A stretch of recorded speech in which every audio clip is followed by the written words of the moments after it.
Emu युद्ध 1932। Australia में कई अजीबोगरीब ऐतिहासिक घटनाएं घटीं, लेकिन सबसे चौंकाने वाली घटना तथाकथित एमू युद्ध है। महामंदी के दौरान पश्चिमी ऑस्ट्रेलिया के किसानों को गेहूं उगाने के लिए प्रोत्साहित किया गया था। दुर्भाग्य से इसने प्रवासी एमू को आकर्षित किया।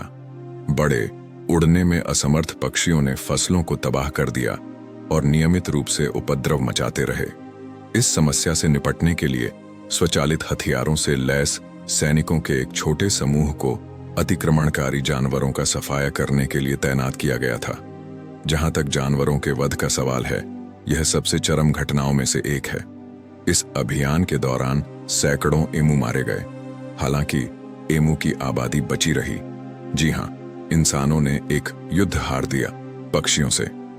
खुतुलुन, अपराजित कुश्ती महिला, 1260 से 706 तक चंगेज खान के वंशज अनगिनत हैं और उनमें से कई ने दुनिया पर अपनी छाप छोड़ी है। उनमें से एक सबसे दिलचस्प है खुतुलुन, कैदू की बेटी। खुतुलुन अपने आप में एक योद्धा थी और अपने पिता के अभियानों में उसकी सहायता करती थी। कई लोग उससे शादी करना चाहते थे, लेकिन उसकी जिद थी कि जो भी उससे शादी करे, उसे पहले उसे कुश्ती में हराना होगा। खुतुलुन अपने संभावित प्रेमियों के साथ घोड़ों की बाजी लगाती थी। ऐसा कहा जाता है कि हालांकि उसने अंततः शादी कर ली, लेकिन वह कभी हारी नहीं और अपने जीवन काल में उसने हजारों घोड़े जीते थे। हेमिंग्वे के भाई द्वारा स्थापित नया अटलांटिस 1964। हालांकि अर्नेस्ट हेमिंग्वे का कैरिबियन में बिताया समय काफी दस्तावेज में दर्ज है और FBI के लिए काफी रुचिकर था, उनके भाई लीसेस्टर ने भी अमेरिका के दक्षिणी जल क्षेत्र में रुचि दिखाई। लीसेस्टर ने जमैका तट के पास अंतर्राष्ट्रीय जल क्षेत्र में एक माइक्रोनेशन की स्थापना की। उन्होंने 1964 में एक 30 फुट के बेड़ा पर इस देश का निर्माण किया। न्यू अटलांटिस तकनीकी रूप से बेड़ा का केवल आधा हिस्सा था, क्योंकि उनका दावा था कि बाकी आधा हिस्सा संयुक्त राज्य अमेरिका का है। कुछ समय के लिए लीसेस्टर और कुछ अन्य लोगों द्वारा बसाए गए इस क्षेत्र में उन्होंने टिकटों की बिक्री और पर्यटकों को आकर्षित करके इस अभियान के लिए धन जुटाने की आशा की। हालांकि अपनी स्थापना के कुछ वर्षों बाद ही यह माइक्रोनेशन समुद्र की लहरों में डूब गया।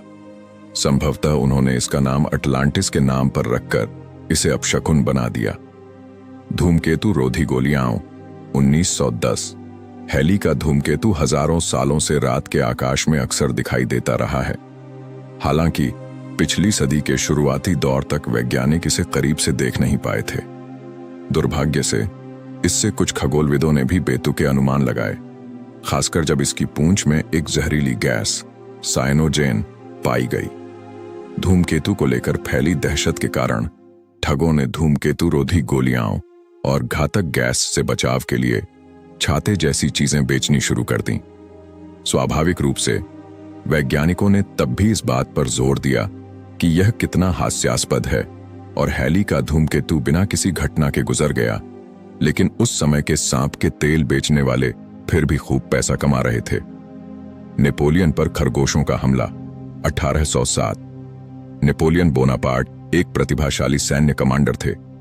हालांकि उनकी आखिरी हार वाटरलू में हुई थी, लेकिन उनकी सबसे अपमानजनक हार छोटे लंबे कान वाले खरगोशों के खिलाफ थी। कहानी के अनुसार जुलाई 1807 में बोनापार्ट ने खरगोशों के शिकार का आयोजन किया। हालांकि जंगली जानवरों के बजाय नेपोलियन के चीफ ऑफ स्टाफ ने पालतू खरगोशों को इकट्ठा करने का फैसला किया।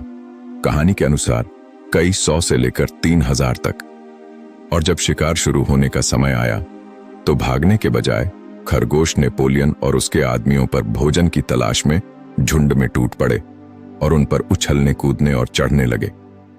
फ्रांसीसी सम्राट को अपनी गाड़ी में वापस जाना पड़ा और जल्दी से भागना पड़ा।